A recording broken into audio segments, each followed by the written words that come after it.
আজকে আপনি আমাকে অফিস থেকে নিতে গেলেন না কেন? মনে ছিল না।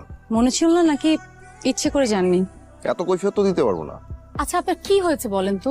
কাল রাত থেকে থম মেরে বসে আছেন, আজকে অফিসে যাওয়ার আগে কিছু খেয়ে গেলেন না, এখন আবার? আমার যা ইচ্ছা তা করছি। বিয়ে করেছি বলে কি নিজের ইচ্ছে চলতে পারবো না? আচ্ছা চলুন বাসায় চলুন, আমি বুঝিয়ে বলছি। যা বলার এখানে বলো, সমস্যা কি? আমাদের বিয়ে হয়েছে মাত্র কয়েকদিন, এর মধ্যে আপনি আমার পারমিশন ছাড়া আমার ফোন ধরেছেন। আপনি বুঝতে পারেননি যে ব্যাপারটা আমি বুঝতে পেরেছি, কিন্তু আমি দেখেছি যে মেসেজ সিন হয়েছে। কিন্তু একটা কথা বলেন তো, আপনি কি এটা ঠিক করেছেন? আর তুমি যা করছো সব ঠিক। বিয়ের আগে তোমার একটা রিলেশন ছিল না? তোমার একটা বয়ফ্রেন্ড ছিল, আমার সাথে লোকালে কেন? একটা মাত্র ছবি দেখে আপনি আপনি বলছেন আমার বয়ফ্রেন্ড ছিল? তো ছেলেটা কে? কেন তোমার সাথে তার ছবি আসবে? আমার কারোর সাথে কোনো সম্পর্ক ছিল না। হ্যাঁ, একটা মানুষ ছিল যে কিনা আমাকে অন্য চোখে দেখতো, কিন্তু তার মেন্টালিটির কারণে ব্যাপারটা সম্পর্কে যায়নি। আর এটা হয়তো আপনি মেসেজ দেখে বুঝতে পেরেছেন। এটা তুমি আমাকে আগে বলতে পারতে। মানুষের সাথে তো আমার কাছে ছিল না, কি বলবো আমি আপনাকে।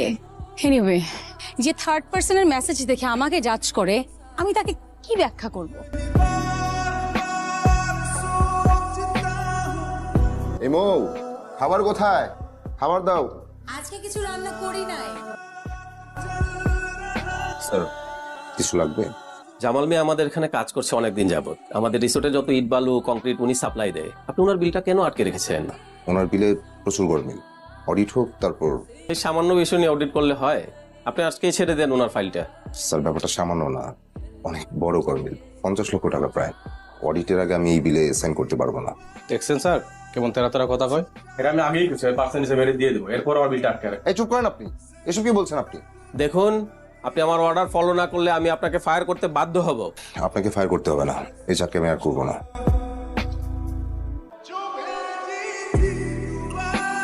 আই অটো, আই যান। আরে আমি যাবো তো। আমি রাস্তা চিনি।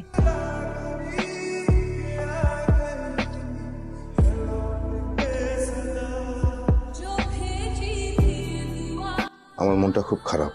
তা আমি কি করব? না, এমনি বললাম আর কি। আমি কারো মন ভালো করা মেশিন না। তোমাকে বলেছি আমার মন ভালো করে দাও। মানে কি বলবেন, সরাসরি বলেন আমাকে। স্যার 11,480 টাকা। আচ্ছা, আজকে না, কালকে নিও। না স্যার, টাকাটা আজকে দিলে ভালো হয়। সবার ভালো তো আমি দেখতে পারবো না, আমার ভালো তো আমাকে দেখতে হবে না। যাও, কালকে নিও। জি স্যার। হ্যাঁ দোস্ত, আমার চাকরিটা তো চলে গেছে, হুট করে একটু ঝামেলায় পড়ে গেলাম। তোর কাছে কিছু টাকা পাই না, ওইটা আমাকে দিয়ে দে। হ্যাঁ, একটু জরুরি। আপনার চাকরি চলে গেছে, আপনি আমাকে বলেননি কেন? কেউ শুনতে চাইলে তো বলবো।